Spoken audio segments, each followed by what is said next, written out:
Today I'm going to talk a little bit about leopard crawling. Leopard crawling is an amazing way to work on improving strength, mobility, and cardiovascular conditioning.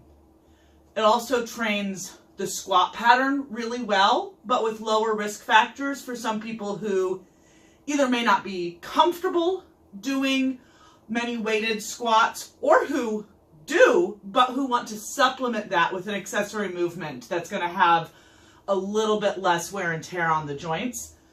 Also serves as an excellent warm-up for the bench press. So there are a lot of advantages here. Couple things to be aware of before you try this. It can put a lot of pressure on the wrists. So if you have a history of wrist injuries, check with your doctor, check with your body. You're going to know between you and your doctor whether or not this is a good variation for you. Also, it is a floor-based exercise. So if getting down to the floor and up from the floor aren't currently something that work well for your body, that's okay. There are other exercise options.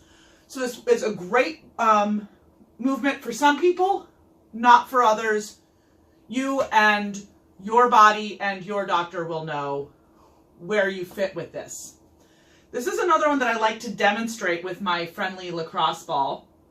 And I encourage you all to practice with something on your low back. I demonstrated it was bird dogs, I believe, with a lacrosse ball earlier this week. I do this a lot for a lot of quadruped-based movements because it gives you feedback for whether or not you truly are keeping your hips level and your anterior core engaged. So what you're going to do, you are going to come into a nice quadruped position with knees under the hips and hands under the shoulders.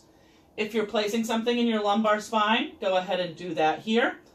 Now a regular crawl, you're going to have chin elevated so you're looking forward. The way I'll describe this for people who have spent much time with kids who are at an age where they're doing a lot of crawling, they aren't supervising the floor. They're looking for trouble.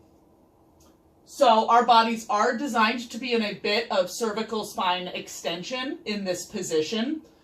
It's a great antidote for all of the flexion that our necks go into when we are driving, on computers, on our phones.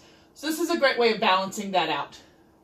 So again, regular crawl, you're going to little steps, keeping that lacrosse ball right there, opposite side arm and leg, while looking forward. And backwards as well.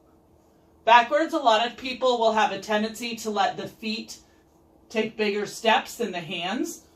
So this is a great time to check in, get your upper and lower bodies working as a team. Now to progress this to the leopard crawl, what you're going to do is barely bring your knees up. All of the other standards stay the same.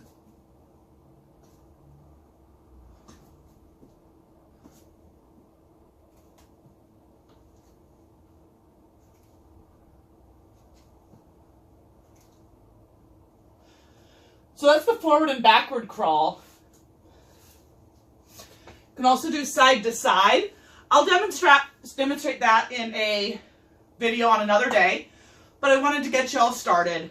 This is a wonderful movement for those who do have healthy wrists and are able to get down to the floor and up with relative ease, largely because it takes almost no space and no equipment to train upper body, lower body, core stability, strength, conditioning, as well as ankle mobility. That's a lot for one movement that requires no equipment and very little space.